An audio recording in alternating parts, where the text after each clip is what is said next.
Do you feel tired all the time, no matter how much you sleep? Do your stomach issues leave you bloated, gassy, or running to the bathroom at the worst of times? What if the fatigue, brain fog, and weakness you're feeling isn't just, quote, normal, but actually a sign that your body isn't absorbing the nutrients it desperately needs? In today's episode, we're uncovering the hidden link between poor digestion and anemia, and why fixing your gut could finally give you the energy, focus, and health you've been searching for. Could the smoothies, supplements, or greens you're taking actually be sabotaging your iron absorption? And what simple changes can make iron, B12, and other vital nutrients finally available to your body? So stay with me because at the end you'll understand why digestion matters more than you think and how small practical steps can make life-changing differences.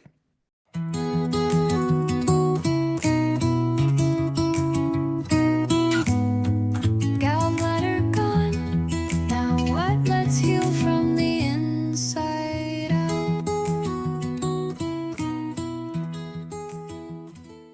Welcome to Gallbladder Gone? Now what? The podcast for Christian women navigating life after gallbladder removal. Hosted by Jami McQuivey, holistic nutritionist, wife, boy mum, grandma, and a firm believer in God's design for lasting health. Did you know that over 1.2 million Americans have their gallbladders removed every year, and that the majority of them are women? Even more eye-opening is that all gallbladder issues are digestive issues. And poor digestion is at the root of up to 80% of all disease, including hormone imbalances and weight struggles. While Jami isn't a doctor and this podcast isn't medical advice, she shares real solutions rooted in research, experience, and God's Word. Let's get practical, biblical, and real, one step at a time. Welcome back to Healthy by Design, the place where we mix history, science, and sacred text and truth to help you feel better, live stronger, and finally get the answers you've been searching for. So today we're talking about something that I've seen over and over in my clients and myself: poor digestion leading to anemia. And not just that I feel tired kind of anemia. We're talking about the brain fog, dizziness, heart palpitations, brittle nails, and hair falling out. It takes effort to breathe, sort of anemia. And then here's the kicker. Many of us, when I'm talking to my clients, we're eating the iron-rich foods, but our bodies simply could not absorb the iron. So what is the root cause? A digestive system that wasn't functioning as God designed. So I want to tell you a story. So for years, I had had this fatigue. I told you over and over this digestive problems. And so there wasn't just one problem. Like a lot of people like say, oh, do you have gas or bloating? What if I have gas, bloating, tiredness, fatigue? I can't sleep. Brain fog, all of these things like they all come back to a root cause, which is these digestive issues. So unfortunately, a lot of people don't understand that anemia isn't just normal or, oh, you're just going to have to deal with it. So when I was really struggling, I would go and I'd get my blood taken and everything was normal and good or whatever. And finally I went to a doctor and he said, "Have you ever had your ferritin tested?" And I was like, "I don't even know what that is. What is ferritin?" He's like, "It's like your backup iron." And it's having to do with the liver and all of those things. So I said no. And so he tested me for ferritin, and my ferritin was very low. It was at a 12. And honestly, most functional doctors, which he was, like to see it in the 70s. So I was really low. And so my blood was pulling the iron. So that looked, quote, normal on the low side of normal, but still normal. But the fatigue and the stores were incredibly low. And this is at a time that I was eating meat and I was, doing, quote, the things that would help with building blood.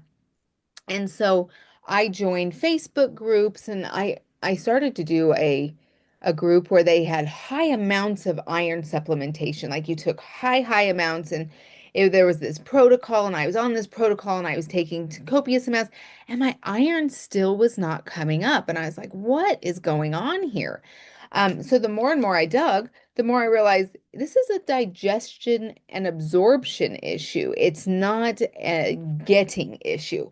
So a lot of women um, will be eating the right foods, but they're like, why is my iron not coming up? And the problem is you're eating all the things, the stuff's coming in, but it is not being broken down and utilized.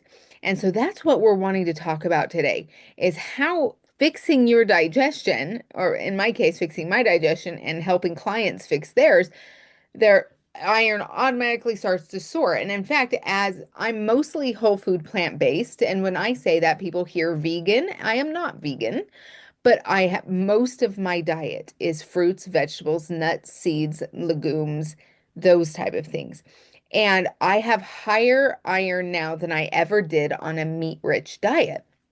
And so I want to dive in real quick before we get into the history and talk a little bit about Ayurveda here. So Ayurveda sees anemia a little bit differently. So I want to read to you from this book called Ayurvedic Home Remedies by Vasant Lad, who is a very famous doctor. He says, modern medicine has delineated several types of anemia: iron deficiency anemia, pernicious anemia, sickle cell anemia, and hypoproteinemic anemia, so it's lack of protein in the blood, as well as certain vitamin deficiency anemias, such as B12 and folic acid deficiency anemia. Certain bleeding disorders, such as profuse menstrual bleeding, bleeding hemorrhoids, or bleeding gums, can lead to anemia because of blood loss. Whenever modern medicine deals with the problem of anemia, it considers all of these etiological factors. So what he's saying is the Western medicine is just that we come up with a whole bunch of names and we're factoring in a whole bunch of things. But he says Ayurveda looks at anemia quite differently.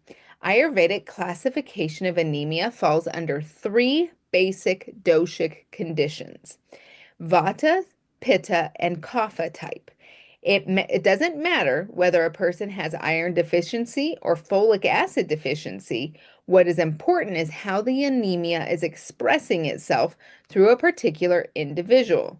As it turns out, there are also a correspondence between Ayurvedic interpretations and understanding according to the modern medicine. So he goes on, and so when we are trained in Ayurveda, so I was trained in Ayurvedic digestion, we look at anemia a bit differently. And so as I went through this training and started to really understand it, I was able to pinpoint the type of anemia I had and take the herbs and do the things according to that doshic imbalance. So because this is a general protocol that I'm going to be giving you, I'm not going to dive into that. If that's something that you want to do, please schedule an appointment with me, and the link will be in the show notes, because there are several things that we need to do to get very specific so you can start feeling better right away. Okay, so let's dive into the history. So iron deficiency anemia is not new. If you dig into the ancient medical texts, you'll see descriptions of pale and weak women, shortness of breath on exertion, and even spoon-shaped nails. And all of these are symptoms of anemia. So in Hippocrates' time, these people were prescribed wine infused with herbs and liver extracts, crude but iron rich. So then we fast forward to the 1800s. This industrial revolution brought about refined flour, refined sugar, and processed oils into everyday diets. And we will be discussing this in just a little bit. But by the late 19th century, doctors began noticing something they termed chlorosis. So this was literally what they called the green sickness that was in young women.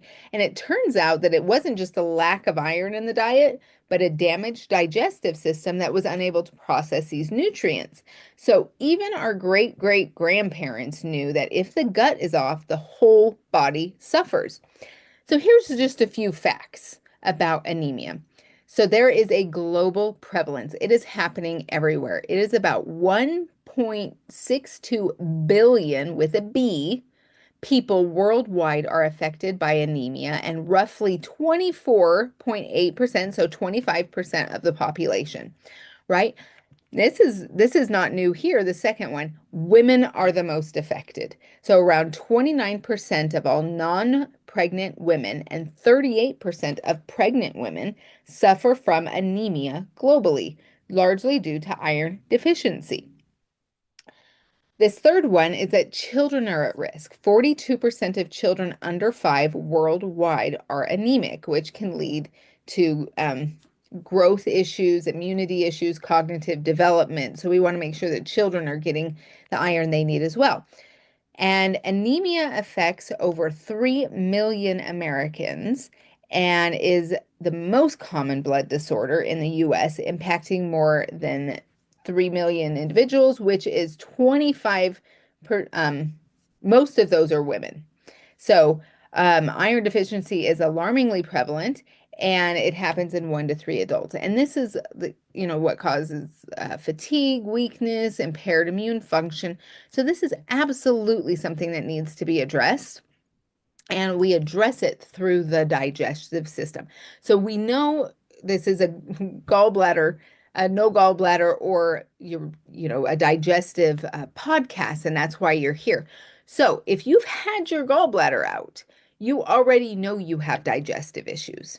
You already know that it's hard for your body to break down, assimilate, and then get toxins out. And so we need to really be addressing this as quickly as possible. So iron generally it does come in two forms. Heme iron is from animals. And then there's non-heme iron from plants. So heme iron, this is where people, I feel, get confused. Heme iron is absorbed more easily. Absolutely.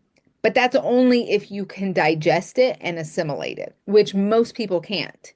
So non-heme iron, which is the plants, are incredibly effective because you can digest them easier. And getting that stomach acid working is what we'll be talking about as well. So when I first found out I had anemia, I'm not a huge meat eater. I've never been, but I was like, okay, I'm going to do what they suggest. And I got some meat and I put it in little, um, you know, like 3 ounce whatevers. And I was supposed to have 2 or 3 a day. And I was trying, and I mean, I was full. Like I couldn't eat it because I couldn't digest it. It was sitting there like a rock. And even when I backed off and I could digest it, is like it didn't make anything. In fact, it started to make my iron go lower. And so it started to become a problem. So I had to figure out a new way. And so when I when I had poor digestion, and when I say this is common with most of my clients, if not all of them. I can't think of anyone who didn't have this same problem. So forgive me if I'm wrong. Um, so it first starts out that we have poor digestion, whether it's from low stomach acid, gut inflammation, SIBO, having no gallbladder, or chronic stress. All of these, which I've discussed in um, past podcasts, can block this process of iron absorption. So if someone has low stomach acid, then iron needs an acidic environment to convert it into an absorbable form. So if acid is low, the iron stays locked in the food. So you can't absorb it. It's not breaking down. A lot of people say that, who have acid reflux will say things like, well, I have too much acid. And there's a lot of information coming out that that's not the case because you really can't have too much acid. What's happening is the pyloric sphincter is not closing and it's traveling up and it's still acidic, but it's actually supposed to be way more acidic. And so if it was more acidic, it would close that sphincter. And so I've had a lot of success with helping people get that acid up. And at first they're scared because they're like, oh my gosh, it's going to hurt. It's going to hurt. And they find that the more we raise their stomach acid, there's less pain. And then they start to be able to break down and absorb their food. Now, if there is damaged gut lining, that like inflammation from those processed, and we're going to talk about processed wheat, processed sugar, and processed oils.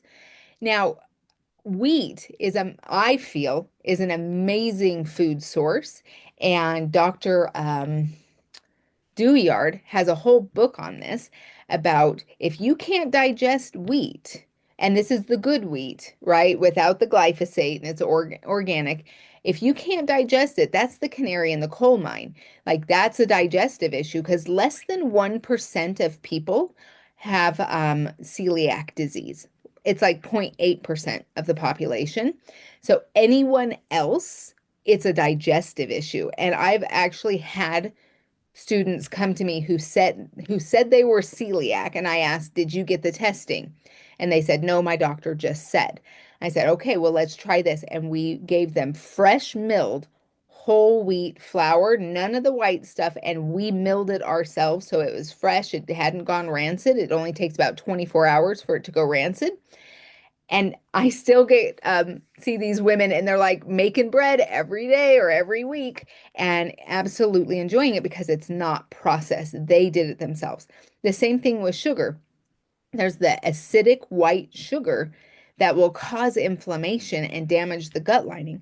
But there's coconut sugar, sucanat, there's all these real stevia, not the white powder, but the green powder, are all, that you can use molasses, you can use date sugar, you could use honey. All of these things are sweet, but they also carry with it nutrients, and our body recognizes it.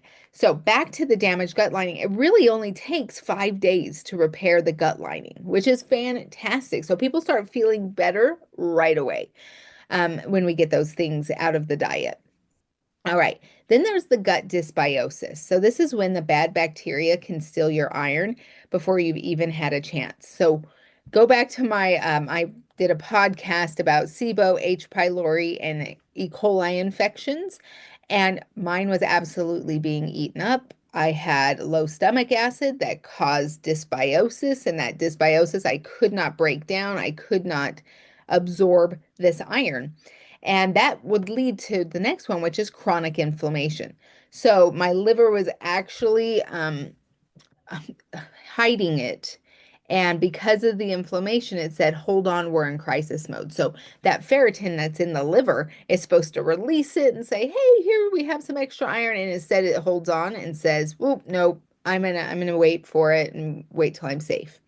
So these are the four things: low stomach acid, damaged gut lining, gut dysbiosis, and chronic inflammation.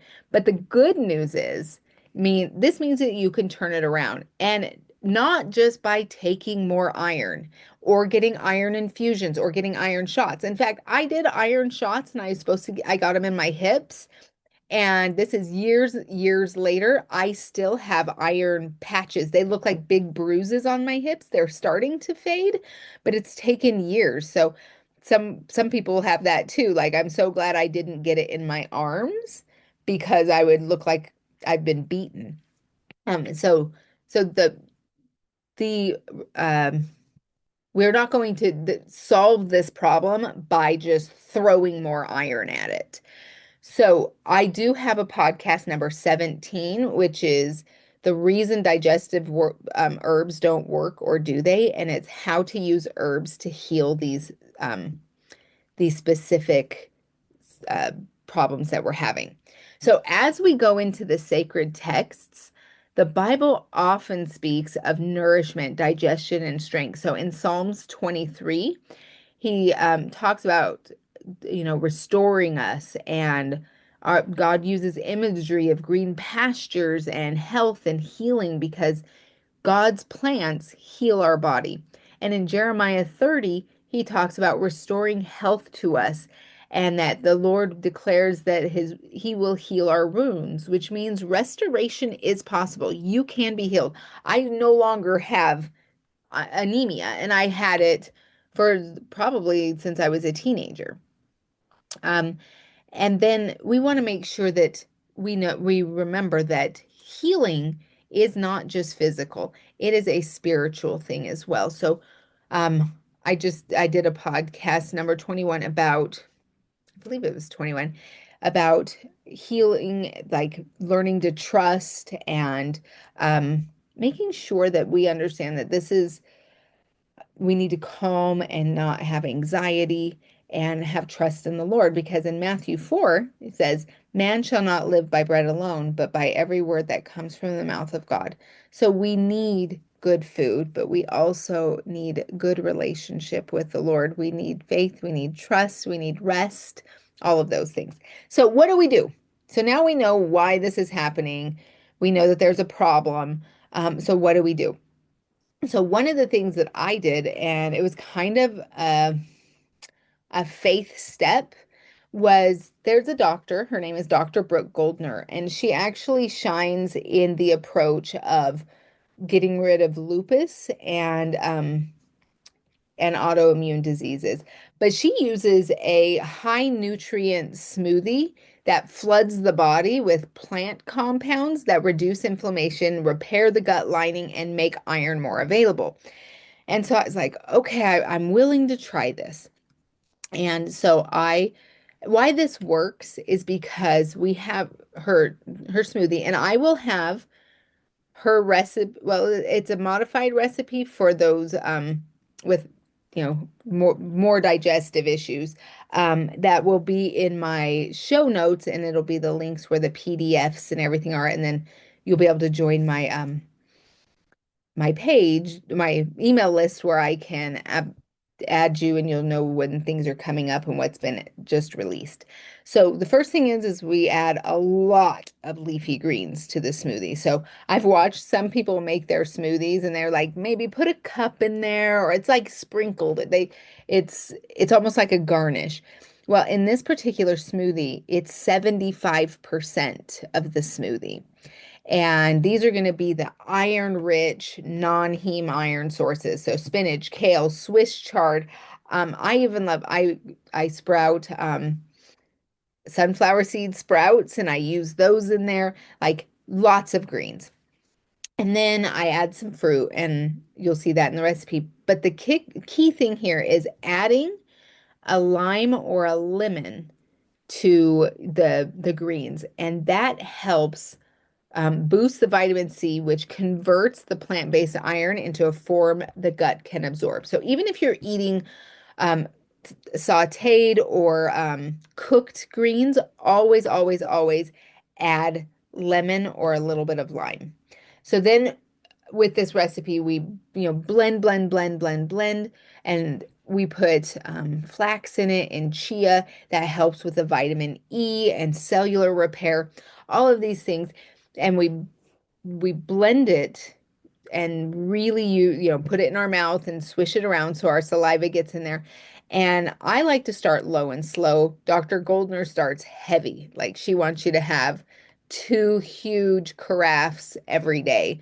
And that's great. But for those of us who have super impaired or have had digestive issues, now I can have, a quart, 2 quarts of that and be fine. But when I first started, it was like 2 cups, and it would sit there. And so I started adding ginger to it. And again, this is all in my recipe of trial and error with myself and my clients, um, on how to make the best smoothie for bringing up iron and healing the body. So I have that. So what we want to do is daily support for digestion and iron, which means that we want to heal the stomach acid. So before I take the smoothie, I'll usually do something to get that stomach acid going, which is like a small glass of water with a squeeze of lemon. I start people out there, or a tablespoon of raw apple cider vinegar, not just apple cider vinegar, but raw apple cider vinegar. And that starts to help with the hydrochloric acid. Sometimes that's not enough, and I need to work with the client and get them a really strong, heavy hitting hydrochloric acid support. I mean, you can go get pills, but I find that the herbs work better and are more long term, and they're more affordable. All right. The next thing is we chew really well when we're working with digestion and iron, because we've got to start breaking that stuff down way before it gets into the stomach. The third thing is to remove those gut irritants. So remember the processed sugar, the processed wheat, and industrial oils. So I would just honestly cut wheat out of your diet if you do not have a home grinder and make it yourself right there that day. Get the industrial oils out of the house. Like, don't even, and go through your cupboards. That stuff does not even need to be there. Adding bitter foods every day. So, adding those greens every day, a smoothie every day, a big salad every day is going to help, especially if you make sure to add that lemon. The fifth most often overlooked daily support is to pray over your food.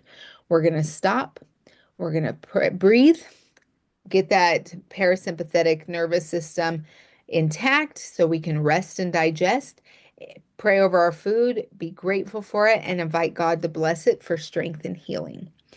And so I do want to talk about, there is another factor that I will be talking about with digestion, and that is going to be the MTHFR gene mutation that happens in up to 60% of the population. So this is also going to be a big one. So stay tuned. Please, please subscribe, go to the link that has the PDFs, and it will automatically add you to my email list so you can get that one, because MTHFR is a huge topic right now. All right, so poor digestion doesn't just keep you from enjoying your favorite foods. It can rob you of your energy, of your focus, and even your joy. So remember that your body was designed to heal. That's what it does. So when you restore your digestion, you restore your life, you restore your energy, your relationships, your mind, because the brain fog goes away. So maybe today's your day to start with something as simple as my smoothie recipe, and just adding it every day and sipping slowly and letting your body know we're back in alignment with God's design. And I'm going to give you the things that you need. I'm going to help you digest, and you're going to start feeling so much better. So until next time, I do have a lot of information that I want to share with you. So click the link in the bio and make an appointment with me, or sign up for the DIY or for the one-on-one. I absolutely would love to work with you and to support you in doing this. And next week, we are going to be talking about when our digestion goes rogue, and we're going to be talking about solving the fungus, bacterial, and yeast overgrowth problem that a lot of people are having. So until then, happy digesting. If this episode encouraged you or offered practical insight, be sure to subscribe so you don't miss what's coming next. Leaving a review, subscribing, and sharing with even one friend helps more people discover this message, and Jami is truly grateful for your support. Be sure to check the show notes for free downloads, helpful resources, and a link to join Jami's private Facebook group for extra support and community that blends practical health with biblical truth. Just a reminder, Jami isn't a doctor, so always consult your healthcare provider before making changes to your health plan.